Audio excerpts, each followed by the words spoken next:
आपण बघताय एबीपी माझा आणि दहीहंडीचा उत्सव आपण इकडे साजरा करतोय माझाच्या न्यूज रूममध्ये आणि सेलिब्रिटी कलाकार आपल्यासोबत आहेत. तर मगाशी एक टीम आपल्यासोबत होती आणि आता देखील एक टीम आपल्यासोबत आहे. बंधमुक्त नाटकाची टीम आहे. या नाटकाचे अभिनेते निर्माते मला वाटतं पहिल्यांदा तुम्ही एंट्री घेते. अमोल कोल्हे आपल्यासोबत आहेत. डॉक्टर अमोल कोल्हे आणि डॉक्टर अनिल बांदिवडेकर दिग्दर्शक. या दोघांचंही आपलं आपण स्वागत करूया. दहीहंडीच्या तुम्हाला दोघांना खूप खूप शुभेच्छा. आणि या नाटकाबद्दल तर आपण बोलणारच आहोत, पण या आत्ताचं सगळं वातावरण बघता, खास करून न्यायालयाचा आलेला निर्णय, त्याच्यानंतर आज साजरा होत असलेला हा उत्सव, काय चित्र दिसतंय बघ? थोडंसं विरजण पडल्यासारखं चित्र दिसतंय. कारण मी येताना पाहत होतो की नेहमीसारखा जो उत्साह किंवा उत्सवाचं जे स्वरूप आहे ते थोडंसं कमी झाल्यासारखं मला प्रकर्षाने जाणवलं. सन्माननीय न्यायालयाच्या निर्णयाविरोधात बोलण्यापेक्षा मला असं वाटतं की हिंदू सण किंवा हे जे सगळे उत्सव आहेत, तरुणाईची एक रग असते, एक उर्मी असते, ती जिरवायची कशी?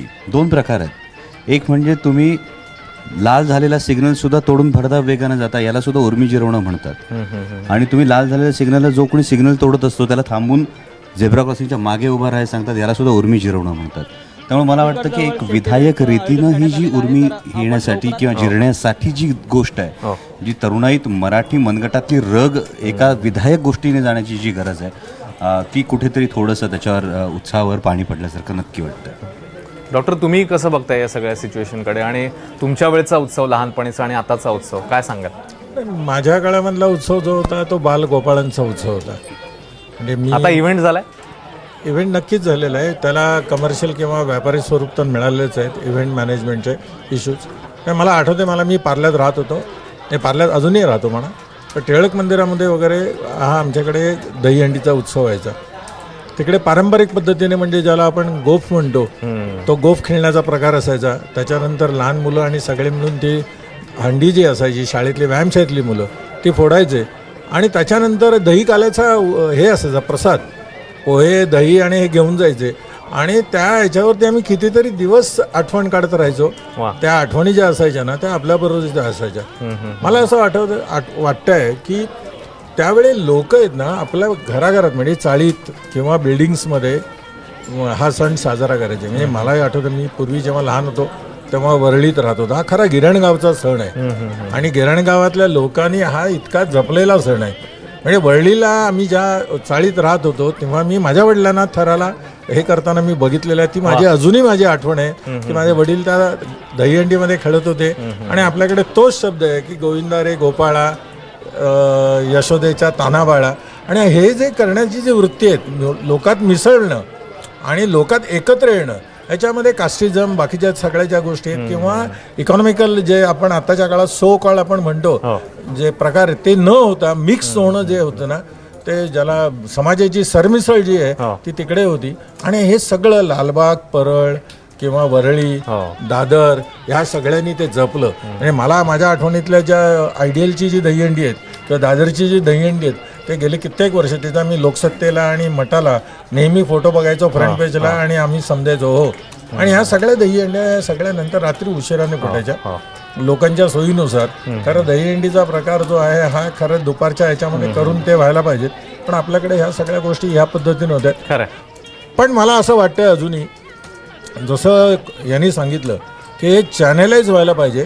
तर आपल्याकडे दहीहंडीची जी ऊर्जा आहे ती आपण रॅपलिंगमध्ये किंवा वॉल क्लाइम्बिंगमध्ये किंवा इतर जे आत्ता साहसी खेळ आहेत त्यांच्याकडेही आपण वळवू शकतो. कारण ती मुलं जी आहेत त्यांचा आपण त्यांना चांगल्या प्रकारे वापर करू. खरं आहे. आणि एक स्पोर्ट्स कल्चर, म्हणजे आता आपण ऑलिम्पिकमध्ये बघितलं कशा प्रकारे आपला परफॉर्मन्स झाला, तर त्या अनुषंगाने ते कुठेतरी क्रीडा संस्कृतीकडे त्याचं डायव्हर्जन करून मला असं वाटतं की पदक विजेते बनवण्याच्या दृष्टीने पण ही वाटचाल होऊ शकते. नाही, काही गोष्टींमध्ये असं वाटतं की जसं तुम्ही म्हणाला त्याप्रमाणे क्रीडा संस्कृतीकडे वळवणं हे तर आहेच, पण त्यामध्ये काही पॉझिटिव्ह गोष्टी आहेत असं आपण म्हणतो.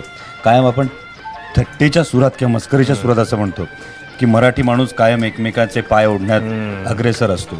हा एकमेव खेळ तुम्हाला असा बघायला मिळतो की समोरच्याचे पाय खांद्यावर असताना ते सटकू नयेत याची पूर्ण काळजी घेताना हा एकमेव खेळ. टीमवर्कचं उत्तम हे संपूर्ण टीमवर्क आहे. म्हणजे खालच्या थराचं सुद्धा तेवढंच महत्व असतं, वर हंडी फोडणाऱ्याचं तेवढंच महत्व असतं आणि त्याच वेळी मधल्या थराचे तेवढंच महत्व असतं. म्हणजे एकूण टीमवर्क, खालच्यांची एक मजबूती, कुठलंही काम करत असताना तुमच्या विचारांची असलेली मजबूती, मधली फळी जी असते दहीहंडीची ती म्हणजे तुमच्या प्रयत्नांमधलं सातत्य, आणि वर हंडी फोडणं जे असतं ते म्हणजे तुमच्या ध्येयावरचा फोकस, या 3 गोष्टी असतात. या गोष्टी जर आपण शिकत गेलो, जसं तू मगाशी म्हणालास की इव्हेंट, एक कलाकार म्हणून मला कायम असं वाटतं की दहीहंडी हा सण, हा उत्सव हा कायम श्रीकृष्ण जन्मानंतर साजरा केला जातो. त्यामुळे दहीहंडीचा इव्हेंट करत असताना किंवा त्याचं बाजारीकरण जर कोणी करत असेल तर त्यांनी कायम एक गोष्ट फक्त मनात ठेवावी. आपण महाराष्ट्रात राहतो, आपण महाराजांचं नाव घेतो, आपण श्रीकृष्णाच्या जन्मासाठी हा उत्सव साजरा करतो.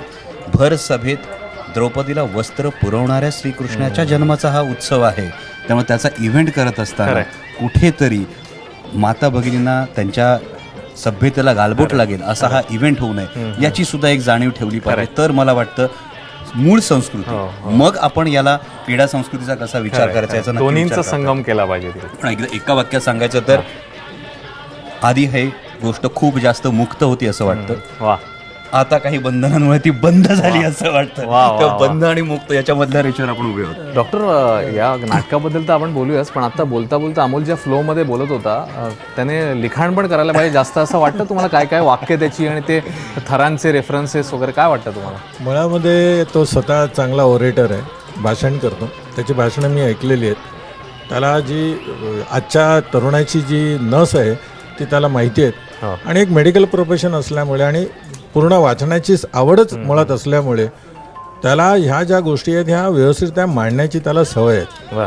नाटकामध्ये सुद्धा आम्ही जेव्हा पॅराग्राफ वर्क करायचो तेव्हा सगळ्यात पहिलं जर पाठांतर कोणाचं होत असेल किंवा हे होत असेल ते अमोलचं व्हायचं आणि अमोलचं होतं. आता सुद्धा मी प्रयोग बघताना त्याच्या ह्याच्यात मला चुका काढायला मिळत नाहीत, कारण तो ती एक संधी देत नाही. तर परफेक्शनिस्ट नावाचा जो एक प्रकार असतो, माणसाने परफेक्शनिस्ट असावं, त्याचं एक अतिशय चांगलं उदाहरण म्हणजे तो आहे. आणि तो हा वास्तुपाठ स्वतःच्या जीवनात वापरतो, आचरणात आणतो, तेव्हा त्याला बाहेरच्यांना सांगण्याचा हक्क राहतो. आणि हे हक्क राखण्याचं साधन लोक बोलघेवडे भरपूर असतात, पण कृतीने करणारे असतात, त्यांनाच तो हक्क असतो आणि त्यांचं बोललेलं लोकांच्या हृदयापर्यंत जातं. वा, अमोल, नाटकाबद्दल थोडंसं जाणून घ्यायचं आणि नंतर एक खास डॉक्टरांकडनं मी फरमाईश मागणार आहे तुझ्यासाठी, तर ती मी जरा सरप्राईज ठेवतो काय ती.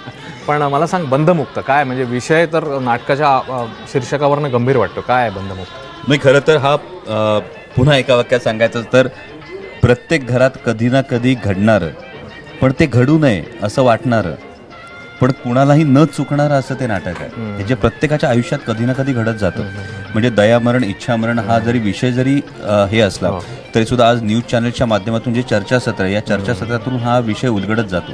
आणि हा विषय उलगडत जाताना एक घटना अशी घडते आणि सगळ्यात महत्त्वाची गोष्ट म्हणजे त्या घटनेवर सर्वसामान्य प्रेक्षक, थिएटरमध्ये बसलेला प्रत्येक प्रेक्षक हा स्वतःचं मत नोंदवतो. त्याला काय वाटतं, हे बंध आहे की हे मुक्त आहे?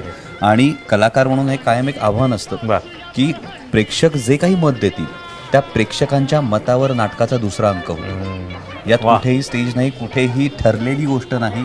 2 अंक ठरलेले आहेत. ऐनवेळी प्रेक्षक जे काही मत देतील त्या मतावर दुसरा अंक होतो आणि त्या पद्धतीनं नाटक उलगडत जातं. सरप्राईज एलिमेंट तुम्ही हा खरोखर सरप्राईज एलिमेंट. आणि कलाकार म्हणून एक काम, you are always on your toes.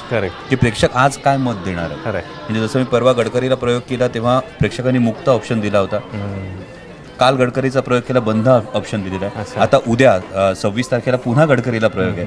तर माझ्या मनात ही द्विधा आहे की आज बंध येणार आहे की आज मुक्त येणार आहे. त्यामुळे कलाकार म्हणून तुम्ही काय आता मी म्हटलं तुम्हाला जसं की एक फरमाईश तुमच्याकडनं मला ह्याच्यासाठी हवी. आणि अमोलचं बोलताना आपण म्हणजे त्याची ऐतिहासिक नाटकांची पार्श्वभूमी, त्याचा आवाज, त्याची संवाद फेक हे तर सगळ्यांनाच माहिती आहे. तर तुम्ही अमोलला आता कुठल्या डायलॉगची किंवा कुठल्या कलाकाराच्या स्टाईलच्या डायलॉगची फरमाईश कराल? आता तुम्हाला काय सांगावं असं वाटतं? मला असं वाटतं की अमोलने अमोलच्या आवाजातच बोलायला पाहिजे आणि त्याचं स्वतःचं हे असायला पाहिजे.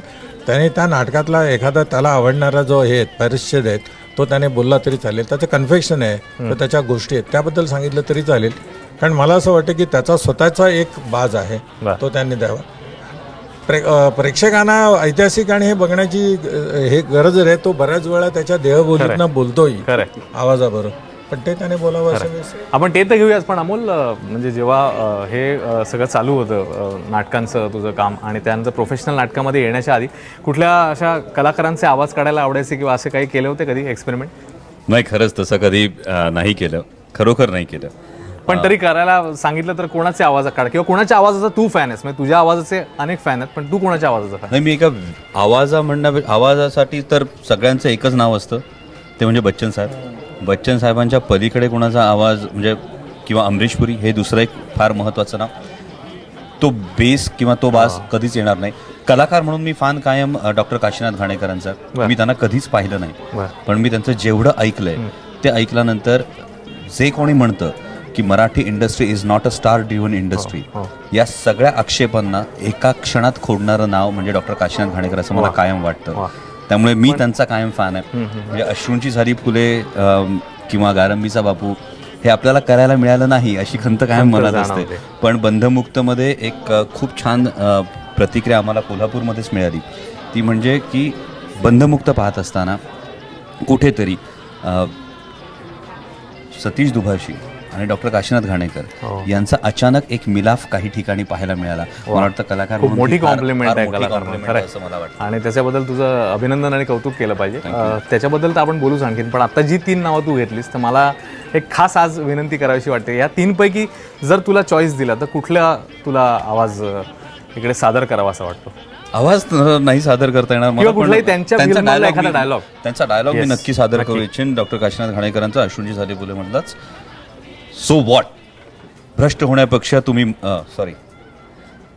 सो वॉट, मातीत मिसळण्यापेक्षा तुम्ही भ्रष्ट होणं पत्करलं. आणि जर भ्रष्टच व्हायचं होतं तर माणसात नसलेल्या माझ्यासारख्याला माणसात तरी का आणलं सर? तो काळ आठवला या डायलॉगमुळे? का आणलं हा जो आहे ना खेचायचं, हे काशीनाथ घाणेकर हे स्टेजवरती येण्याच्या आधी त्यांचा आवाज ऐकायला यायचा. ते कधीही स्टेजवरती डायरेक्टली एंट्री केलेलीच नाहीत. ते विंगेतनं आवाज द्यायचे, नंतर ऑडियन्सचा रिस्पॉन्स यायचा आणि अख्खा ऑडियन्स टाळ्यांच्या गदारात करायचं आणि ते नंतर ते एंट्री घ्यायचे. हे काशीनाथ घाणेकर हे जे म्हणाला ते इज अ लिजेंड. म्हणजे आपल्याकडे ज्याला हाऊसफुलचा बोर्ड पाहिल्याशिवाय कधी वाटलं नाही असे मोठे हे होते.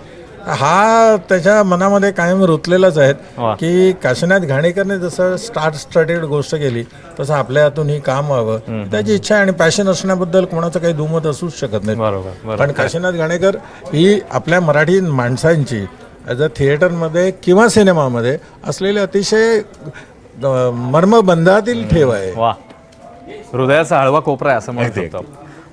त्याच्याबद्दल तर आणखी आपण बोलूच, पण आत्ताचा पुन्हा एकदा आज जो आजचा दिवस साजरा होतोय सगळीकडे, मगाशी आपण बोलला तर तू सांगितलंस की थोडासा इंटरेस्ट कमी वाटतोय, पण जी मंडळी खास फक्त दहीहंडी बघण्यासाठी अनेक मोठमोठ्या ठिकाणांवरनं येत असतात लांब लांब प्रवास करून, तर त्यांच्यामधला उत्साह तुला कसा जाणवला? तू कोणाशी बोललास रस्त्यावर उभ्या असणाऱ्या मंडळींची? नाही, इन जनरल उत्साह मला खरोखर थोडा कमी जाणवला. कारण कदाचित असं झालं असेल की त्या निर्णयानंतर सावरण्यासाठी जो वेळ लागतो किंवा ती पुन्हा वेगळ्या पद्धतीने कशा करायला लागेल हा वेळ असतो, हा वेळ कदाचित कमी मिळाल्यामुळे तसं झालं असेल.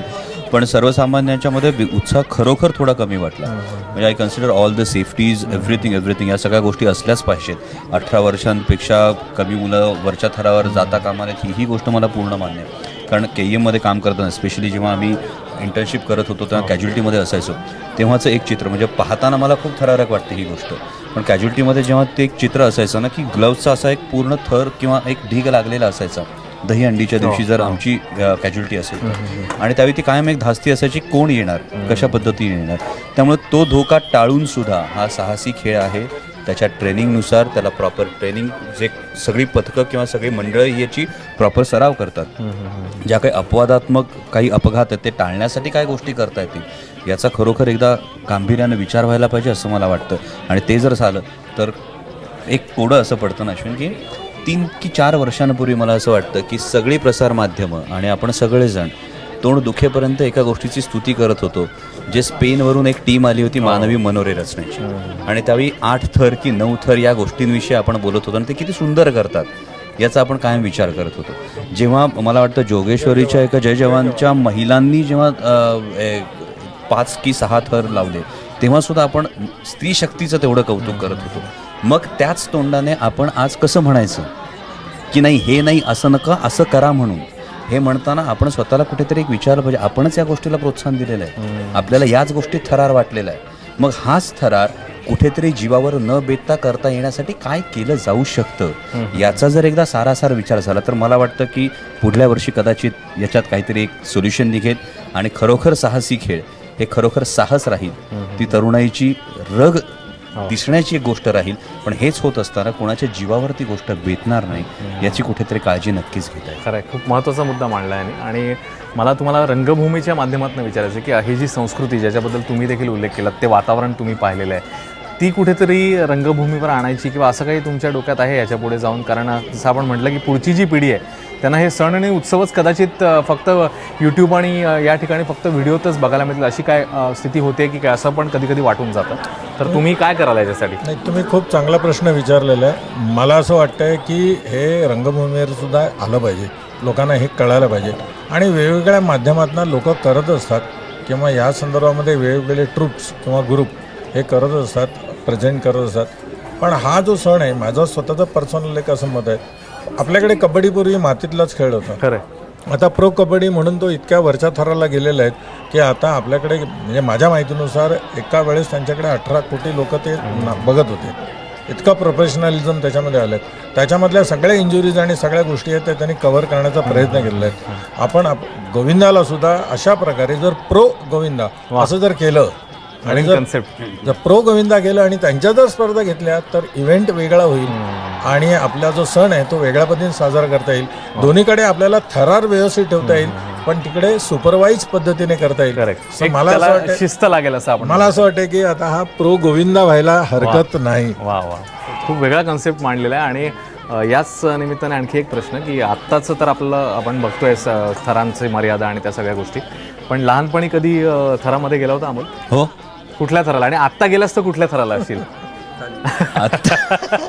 आता वरच्या थराला जाता येत नाही, पण जाहीरपणे खालच्या थराला जाईन असं म्हणता येत नाही. वा वा. पण वा. पण हो, कसं आहे की मला कायम असं लहानपणी वाटत होतं, लहानपणी आपल्याला जेव्हा वडील खांद्यावर उचलून घेतात तेव्हा आपण उंच होतो असं कायम वाटतं. आणि जेव्हा तुम्ही बाप होता तेव्हा तुमचे खांदे कुणाला तरी उचलून घेण्यासाठी सक्षम आहेत असं वाटतं. त्यामुळे खाली थांबून वर कोणीतरी उभं राहील याचं समाधान मानायला आवडेल. ओके, पण लहानपणी कुठल्या थरात? लहानपणी कसं होतं की हंडी मीच फोडणार हा कायम हट्ट असायचा. अच्छा. पण नारायणगावला मी असताना कधी खूप मोठ्या थरांची हंडी नव्हती, म्हणजे 3 थर 4 थर याच्यावर फारसं व्हायचं नाही. आणि खूप स्टुडियस विद्यार्थी असल्यामुळे घरच्यांचा डोळा चुकवून कायम हंडीला जावं लागायचं. कारण अभ्यासातला मुलगा काहीतरी झालं तर विनाकारण अभ्यासावर परिणाम होईल हे जे एक आपल्याच गोष्टीच्या मागे खेचण्याचं, ज्याला मी एक उर्मी जिरवणं म्हणतो. तर मेडिकल आल्यानंतर आम्ही केईमध्ये हंडी बांधायचो. अच्छा. आणि तेव्हा पहिल्या दुसऱ्या आणि जो सगळ्यात हलका असेल त्याला वर जायला लागला. तुम्ही तुमच्या लहानपणी हंडी फोडण्याचा कधी ट्राय केला होता? मी पाहिलेले आहेत, तुम्ही नाही स्वतः अनुभव केलं? मी स्वतः केलेलं नाहीत, पण मला असं सजेस्ट करावं असं वाटतंय, तर तुम्हाला शाळांमध्ये आणि इतर ठिकाणी जर हंडी करायची असेल ना तर तुम्ही पुस्तकाची हंडी करायला पाहिजे. वा. वाचन आहे ना, वाचनाकडे जर तुम्हाला न्यायचं असेल तर मुलांना विधायक गोष्टी आहेत तोच मुद्दा पण वेगळ्या पद्धतीने मांडता येईल. तुम्ही पुस्तक हंडी लावा, पुस्तक हंडीचं हे करा आणि ती मुलांना पुस्तकं वाटा, त्या मुलांना होऊ द्या. तर आजच्या काळाला आपण ह्या सगळ्या गोष्टी स्वरूप आपण आधुनिक पद्धतीने द्यायचा विचार करायला पाहिजे असं मला वाटतं आजच्या निमित्ताने. वा, अमोल तू काय म्हणजे आता पुण्यात जे सरांनी आता सांगितलं पुस्तक दहीहंडी, पुण्यात वंदे मातरम संघटना नावाची एक संघटना आहे आणि ती गेल्या माझ्या अंदाजाने 6 की 7 वर्षांपासून पुस्तक दहीहंडी करतात. याही वर्षी पुस्तक दहीहंडीच्या वेळी त्यांचा आवर्जून मला फोन आला होता की नेहमीसारखी पुस्तक दहीहंडी आहे आणि त्या दहीहंडीमध्ये तुला नेहमीप्रमाणे एक पुस्तक डोनेट करायचं आहे. आणि ही पुस्तकं आपण नक्षलवादी किंवा नक्षलग्रस्त भागातली जी मुलं आहेत, म्हणजे पुण्यातले आपले उदय जगताप त्या मुलांसाठी काम करतात, त्यांच्यासाठी त्या मुलांसाठी आपण ही सगळी पुस्तकं पाठवणार आहोत. त्यामुळे हे असे उपक्रम जर झाले तर मला वाटतं त्याला एक खूप वेगळं स्वरूप, एक खूप वेगळा परिमाण सुद्धा मिळेल. खरं आहे. ह्यांनी दहीहंडी पुरतं हा सांगितलं, पण आता गणेशोत्सव देखील येऊ घातलेल्या काही दिवसांमध्ये. एकूणातच आत्ता जे सण साजरे होत आहेत, एक दिग्दर्शकाच्या अँगलमधनं जर बघायचं झालं तर या सणांकडे तुम्ही कसं बघता? अशोक पटोळेंनी याच्याबद्दल ना एक अतिशय चांगलं नाटक लिहिलेलं होतं. त्यांनी त्यांच्या नाटकाचंच नाव होतं डाऊन विथ द फेस्टिवल. त्या काळामध्ये त्यांनी ते लिहिलं होतं. त्या काळामध्ये दहीहंडीमध्ये होणारे प्रकार किंवा गणेशोत्सवात होणारे प्रकार त्याच्या पॉझिटिव्ह आणि निगेटिव्ह दोन्ही गोष्टी सांगितल्या होत्या. आपल्याला सणांचा अतिरेक झाला आहे का नाही झाला आहे हे आपण बघायला पाहिजे. पण जर मला विचारलं तर आताच्या काळामध्ये मार्केटिंगचं युग असल्यामुळे तुम्हाला ह्या सगळ्या गोष्टी व्यवस्थितरित्या मांडता येतात आणि आपल्याकडे तेवढं नॉलेज, तेवढं टॅलेंट, तेवढा इंटेलिजन्स आणि ह्या सगळ्या गोष्टी आहेत. कारण आपल्याला बाहेरच्यानी येऊन शिकवायची गरज नाही आहे की आपण आपले सण कसे साजरे करायचे आहेत. आपण आपले सण आणखीन चांगल्या पद्धतीने साजरे आरामात करू शकतो. जर आपण पाहिलं आता की स्वच्छता हा इतके वर्ष आपण करतोय, पण त्याला एक अभियानाचं स्वरूप दिलं तर सणांच्या गोष्टी ज्या आहेत त्या अभियानामध्ये जर आपण कन्वर्ट केल्या तर त्या दृष्टीने आपण बऱ्याच काही गोष्टी करू शकतो. गंगेला होणारा जो गंगा आरती आहे त्याला एक स्वरूप त्यांनी एक वेगळं दिलं आणि ती इव्हेंट व्यवस्थितरित्या केली. तसं तर आपण केलं, फक्त आपण शिस्त बाळगली पाहिजेत. रॅम्प आपला जो स्टॅम्पेड आहे तो होता क्रमाने, खूप महत्वाचं आणि जो सिव्हिक सेन्स आहे आपण कचरा करताना तो पाळला पाहिजे. आणि हे जर सगळं शिस्तीत केलं तर आपलं इतकं समृद्ध कल्चर इतर ठिकाणी नाही आहेत. आणि त्या समृद्ध कल्चरला आपण जर आपल्या याचं कोंदण दिलं आपल्या व्यवस्थेचं तर आपण मला वाटतं सगळेजण चांगल्या प्रकारे सण साजरे करू शकतो. एक विधायक म्हणून आपण उपक्रमाचा एक मेसेज दिलेला आहे डॉक्टरांनी. आणि आता आपण हे सेगमेंट वाइंड अप करतोय, पण जसं मी मगाशी म्हटलेलं आहे शेवटी आपल्याला सरप्राईज असणार आहे. तर ते सरप्राईज हे आहे की याच्या डोळ्यावर तुम्ही आता पट्टी बांधणार आहात. ओके. आणि इकडे हंडी लावलेली आहे एबीपी माझाच्या न्यूजरूममध्ये. तर ती हंडी अमोल तुला फोडायची आहे, पण तुला ते जसं आपण आंधळी कोशिंबीरला फिरतो तसं फिरवून सोडून देणार. त्यानंतर तू ती हंडी शोधून काढायची आणि फोडायची. तर मी आता तुम्हाला ती पट्टी आणून देतो, नारळ पण देतो तुला.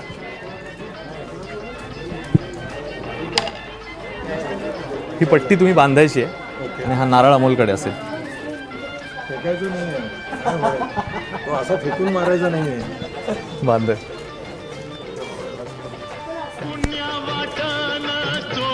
या निमित्ताने आंधळी कोशिंबिरीच्या पण आठवणी जागा झाल्या का अगदी लहानपणीच्या?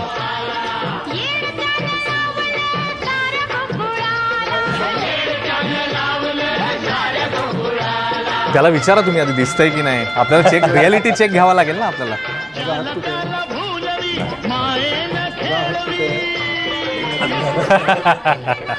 बरं ठीक. वा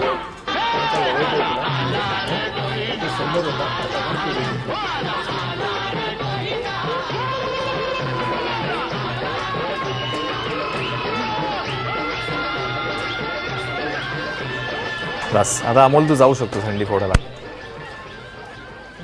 हंडीकडेच जा, हंडीकडेच जा. अमोलला आपल्याला तिकडे घ्यावं लागेल. अमोल थोडंसं रस्ता चुकलाय थोडासा.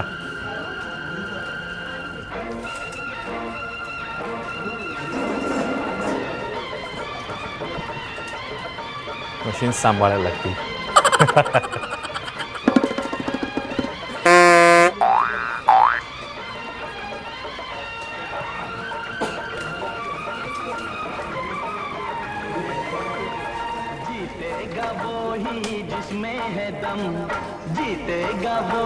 बरोबर आहे, बरोबर आहे. पुढे तिकडेच तिकडेच.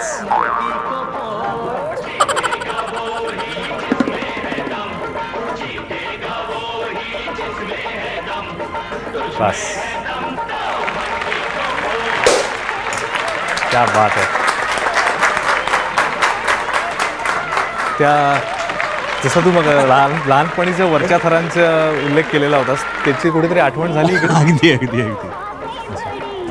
जाता जाता वाइंड अप करताना काय सांगाल आजच्या दिवसाच्या निमित्ताने प्रेक्षकांना काय आवाहन करा? आंधळेपणाने दहीहंडी खेळू नका, डोळसपणाने दहीहंडी खेळा. उघड्या डोळे बघा. ओके. खूप खूप धन्यवाद आणि तुमच्या नाटकासाठी पुढच्या वाटचालीसाठी दोघांना खूप खूप शुभेच्छा. धन्यवाद सगळ्यांना. आजच्या उत्सवाच्या शुभेच्छा आणि आवर्जून बंधमुक्त नाटक बघायला या ही सर्वांना विनंती.